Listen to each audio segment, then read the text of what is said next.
অম্বুবাচী 2024। নমস্কার বন্ধুরা, ধর্মীয় ব্রতমালার নতুন একটি পর্বে আপনাদের সকলকে স্বাগত জানাই। আজকের পর্বে থাকবে অম্বুবাচী চলাকালীন তুলসী গাছে জল দেওয়া যাবে, তুলসী পাতা তোলা যাবে, সধবা নারীরা মাছ ভাত খেতে পারবেন নাকি পারবেন না, কি কি নিষেধ আছে, কি করতে হবে, বাড়িতে কি পূজা করা যাবে। 2024 সালের অম্বুবাচীর সময়সূচি ভারতীয় সময় অনুযায়ী 22শে জুন 2024 শনিবার সকাল 8টা 43 মিনিট থেকে 25শে জুন মঙ্গলবার রাত 9টা 8 মিনিট পর্যন্ত অম্বুবাচী পালিত হবে। বাংলাদেশের সময় অনুসারে 22শে জুন 2024 শনিবার সকাল 9টা 13 মিনিট থেকে 25শে জুন মঙ্গলবার রাত 9টা 37 মিনিট পর্যন্ত অম্বুবাচী পালিত হবে। অম্বুবাচীতে তুলসী গাছে কি জল দেওয়া যাবে? অবশ্যই দেওয়া যাবে। প্রতিদিনই জলদান করতে হবে। তুলসীতে জলদানের মন্ত্রে আছে স্নাপয়ামি জগধাত্রীং, অর্থাৎ আপনাকে স্নান সেবা প্রদান করছি। আপনি কি অম্বুবাচীতে স্নান করেন না? আপনি কি একাদশী ও রবিবারে স্নান করেন না? তাই বছরের 365 দিনই তুলসীতে জলদান করা যাবে। অম্বুবাচীতে তুলসী পাতা তোলা যাবে কি? তুলসী পাতা চয়নের নিষিদ্ধকাল সম্পর্কে ব্রহ্ম বৈবর্ত পুরাণে প্রকৃতি খণ্ডে উল্লেখ আছে। দ্বাদশী, পূর্ণিমা, অমাবস্যা, রবিবার, সংক্রান্তি, রাত্রিকালে, অসুস্থকালে তুলসী পাতা তোলা নিষেধ আছে। যদিও অনেক ভক্তরা শুধুমাত্র দ্বাদশীতেই তুলসী পাতা চয়ন করেন না, কিন্তু অম্বুবাচীতে তুলসী পাতা চয়ন সম্পর্কে কোনো নিষেধাজ্ঞা শাস্ত্রে নেই।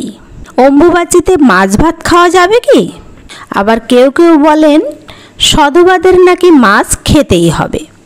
এগুলো আসুরিক ভাবাপন্ন ব্যক্তিদের অশাস্ত্রীয় মন গড়া কথা বলে মনে করা হয়।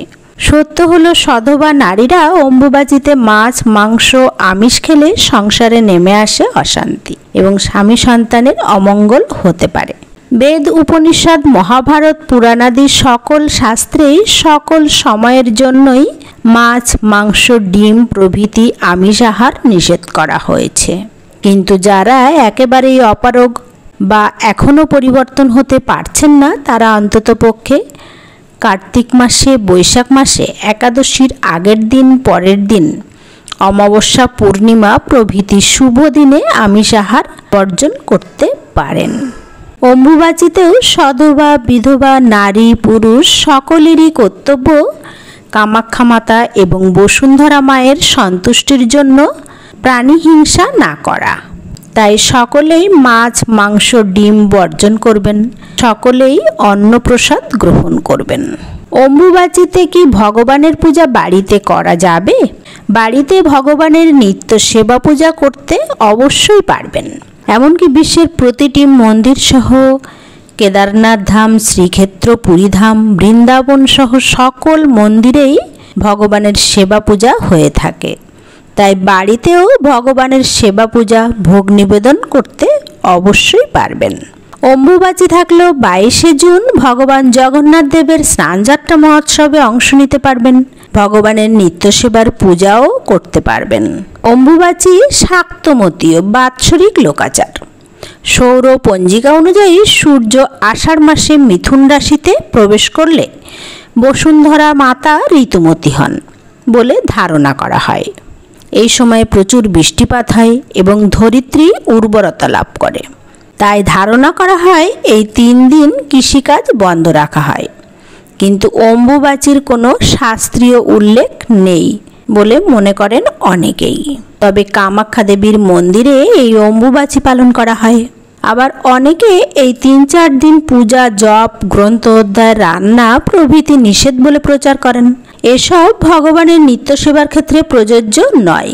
ভগবান সন্তুষ্টির জন্য আমাদের প্রতিদিন ভগবত নির্দেশিত পন্থা অনুসরণ করা উচিত।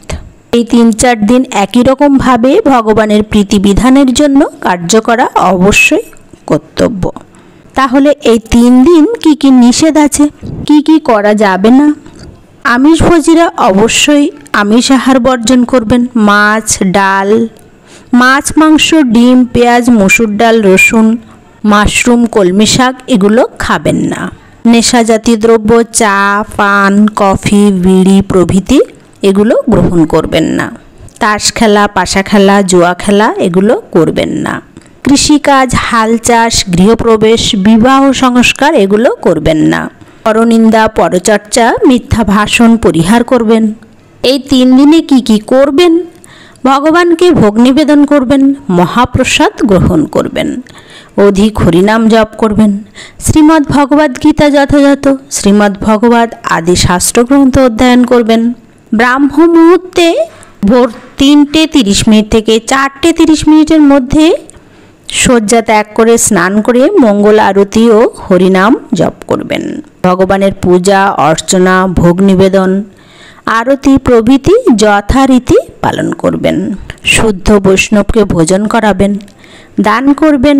শুদ্ধ বৈষ্ণবদের শ্রীমুখ থেকে হরিকথা শ্রবণ করবেন। তাহলে আজকের মতো এই পর্যন্তই। সবাই ভালো থাকুন, সুস্থ থাকুন, সুন্দর থাকুন।